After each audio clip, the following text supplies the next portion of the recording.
টাইটানিকৰ ধ্বংসাৱশেষ চাবলৈ যোৱা দলটোৰ সৈতে কি ঘটিল সেই দলটোৰ সদস্য কোন কোন আছিল তেওঁলোক সুকলমে ঘূৰি আহিব পাৰিলেনে এই ভিডিঅ'টো 2023 চনত নিৰুদ্দেশ হোৱা সাগৰৰ তলত পৰি থকা সাবমাৰ্চিবলৰ বিখ্যাত জুমানা আনচিং কেবল টাইটানিকৰ ধ্বংসাৱশেষ চাবলৈ 2023 চনৰ 18 জুনত পুৱা 9:19 টাইটান সাবমাৰ্চিবল উত্তৰ আটলান্টিক মহাসাগৰলৈ নমাই অনা হয় ইয়াত বহি থকা 5 জন মানুহৰ বাবে এইটো এটা অতি ৰোমাঞ্চকৰ অভিযান হ'বলৈ গৈ আছিল তেওঁ প্ৰথমবাৰৰ বাবে 3800 মিটাৰ গভীৰতাত টাইটানিক জাহাজখন নিজৰ চকুৰে চাবলৈ ওলাইছিল যদিও প্ৰায় 1.5 ঘণ্টাৰ পিছত টাইটানৰ সৈতে যোগাযোগ নোহোৱা হৈ যায় ইয়াৰ পিছত কি হ'ল টাইটানত বহি থকা যাত্ৰীসকল জীয়াই আছিল নে নাই এই প্ৰশ্নবোৰ পৰৱৰ্তী দুদিনলৈকে সমগ্ৰ বিশ্বতে আলোচনাৰ বিষয় হৈয়ে থাকিল দুদিন ধৰি অবিৰতভাৱে অনুসন্ধান চলোৱাৰ অন্তত অৱশেষত এটা খবৰ ওলাল অনুসন্ধানকাৰী দলটোৱে টাইটানৰ কিছু হিচৰতি অংশ উদ্ধাৰ কৰি নিশ্চিত কৰে যে সাবমাৰ্চিবলখনত কোনো লোক বাচি নাথাকে টাইটান ডুবি যোৱা দুৰ্ঘটনাৰ পিছত এতিয়া প্ৰথমবাৰৰ বাবে নতুন আৰু চৰকাৰী সবিশেষ ওলাইছে আমেৰিকাৰ কোষ্ট গাৰ্ডে নিজৰ তদন্তৰ পিছত ওপৰত টাইটান আৰু মাতৃজাহাজ পোলাৰ প্ৰিন্সৰ মাজত হোৱা কথা-বতৰা ৰাজহুৱা কৰে সাগৰৰ গভীৰতাত টাইটান আৰু মাতৃজাহাজৰ মাজত কি হ'ল টাইটানিকৰ জাহাজৰ ৰেকৰ কাষ চাপি তেওঁলোকে কি দেখিলে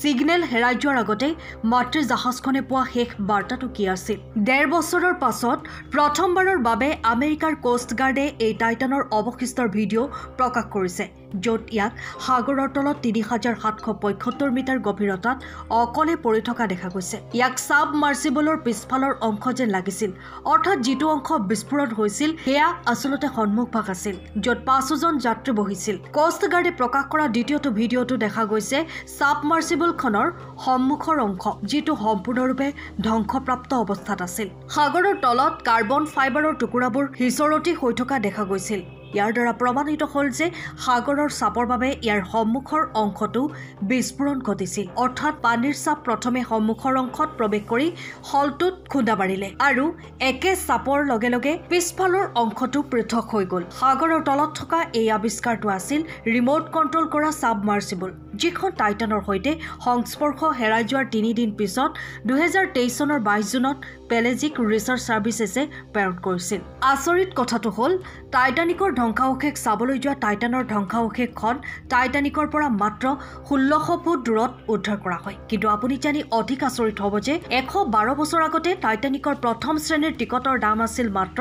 150 পাউণ্ড যিটো আজিৰ মুদ্ৰালৈ ৰূপান্তৰিত কৰিলে $4300 হৈ পৰে একে সময়তে টাইটানত বহি থকা যাত্ৰীসকলে একেখন টাইটানিকৰ ধ্বংসাৱশেষ চাবলৈ $1,05,000 টিকট কিনিছিল টাইটানে আটলান্টিক মহাসাগৰৰ আন্ধাৰ গভীৰতালৈ নামি অহাৰ লগে লগে ওপৰত লংঘন কৰা পোলাৰ প্ৰিন্সৰ সৈতে প্ৰায় 1.5 ঘণ্টা ধৰি যোগাযোগ বজাই ৰাখিছিল টাইটান সাবমাৰ্চিবলত মুঠ 3 জন পৰ্যটক উপস্থিত আছিল ডুবাইৰ সুপৰিচিত ব্যৱসায়ী তথা দুঃসাহসিক ক্ৰীড়াৰ অনুৰাগী হামেছ হাৰ্ডিঙৰ উপৰিও পাকিস্তানী পৰিয়ালটোৰ 2 জন সদস্য ৰাজকুমাৰ দাউদ আৰু তেওঁৰ পুত্ৰ সুলেমান দাউদকো অন্তৰ্ভুক্ত কৰা হৈছিল ক্ৰু সদস্যসকলৰ ভিতৰত আছিল টাইটানৰ পাইলট আৰু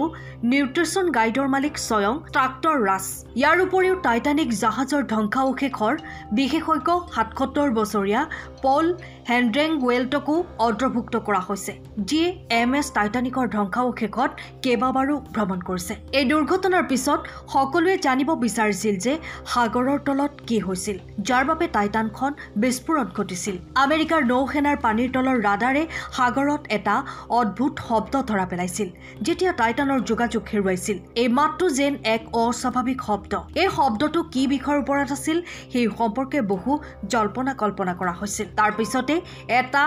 বাতৰিৰ প্ৰবন্ধ ওলাল য'ত টাইটান সাবমাৰ্চিবলৰ অতীতৰ অভিলেখৰ বিষয়ে আলোচনা কৰা হ'ল কোৱা হৈছিল যে 2018 চনত টাইটানত কাম কৰা অচিন গেটৰ পৰিচালক ডেভিড লগৰিজক টাইটানৰ সুৰক্ষাৰ ওপৰত প্ৰশ্ন উত্থাপন কৰাৰ ভিত্তিত CEO ষ্টকটন ৰাছে চাকৰিৰ পৰা বৰখাস্ত কৰিছিল ডেভিডে 2013 চনত অভিযান্ত্ৰিক প্ৰতিবেদন প্ৰকাশ কৰিছিল য'ত কোৱা হৈছিল যে কাৰ্বন ফাইবাৰৰ অৱস্থা 4000 মিটাৰ গভীৰতাৰ বাবে নিৰাপদ নহয় তদন্তও এইটো প্ৰকাশ পাইছে যে 2018 চনত যেতিয়া টাইটান সম্পূৰ্ণৰূপে সাজু হৈছিল তেতিয়া ইয়াক পৰীক্ষাৰ বাবে